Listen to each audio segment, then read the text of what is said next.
Video cameras captured the savage beating of an officer inside the federal detention center in SeaTac. A King 5 investigation finds the recording also reveals something else.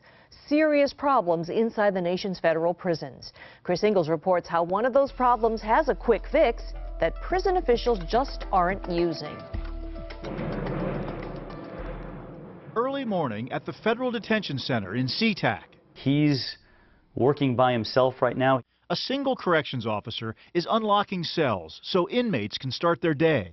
He is all alone in this unit with at least, I'd say probably around 120 inmates. He has no one else to watch his back. It's exactly the moment the two inmates at the tables have planned for. They know that it's the perfect time to take us by surprise. He's got his back turned and they jump up and start the assault. You can see him struggling to get away.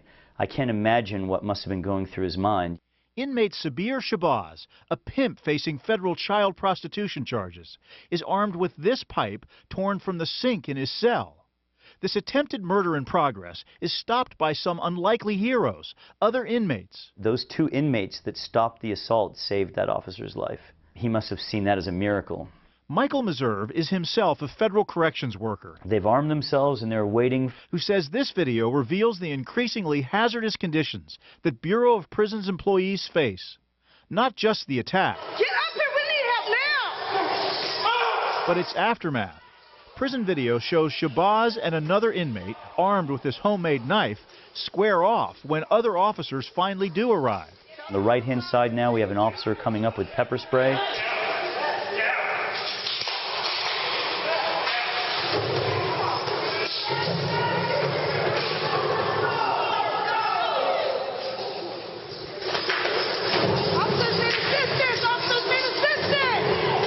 I only see 3 staff with the 2 inmates. Just 3 officers are available to take down 2 armed inmates. A normal response would be a minimum of 5 staff members per inmate. Meserve, who works for the Corrections Officers Union, says more than ever, employees in federal prisons are outnumbered. We work in a very dangerous environment, and something like this could happen to any Bureau of Prisons employee on any given day. It's been almost a year since the assault here at the detention center, but the Federal Bureau of Prisons still doesn't want you to see this video.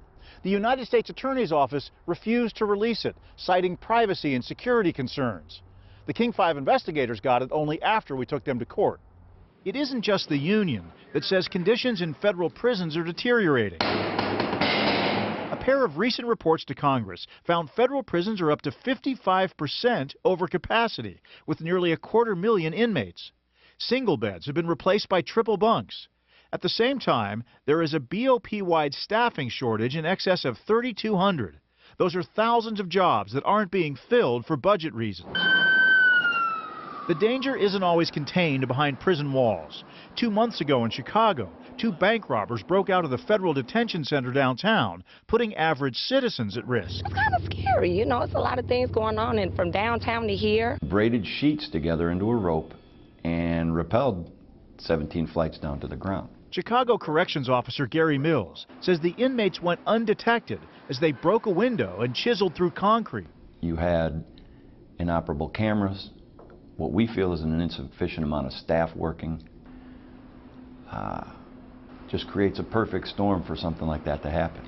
Congress has cut back prison funding, but BOP has no authority to cut back on the tide of inmates. We have medical in the building. The officer injured at SeaTac has not recovered enough to return to work. Almost a year after the attack that nearly killed him, the early morning job of opening cells is still left to a single officer. That's a recipe for disaster. If the inmates are willing to conduct this kind of assault tomorrow, it could absolutely happen again. Now here's how it works. That single officer is required to open the cells before 6 a.m. 6 a.m. is when the full day shift staff clocks in. So why not wait 15 or 20 minutes when you have more manpower to open those cell doors? In a statement to King 5, the Bureau of Prisons answers that question by saying this level of staffing is typical for BOP institutions. In other words, officers are exposed to this danger at many prisons across the country. The BOP also says we remain committed to continually reviewing operations and procedures and making modifications as needed. But BOP didn't answer our question about whether they're specifically reviewing that policy that seems like it could really be fixed pretty quickly and pretty inexpensively. They've got a lot of complicated things they've got to deal with out there, but this seems like one thing they could fix tomorrow if they wanted to. Just wait 15 minutes until the full shift's on. Right. Wow. Very interesting. Thank you, Chris. Okay, Thanks, you bet. Chris. Sure.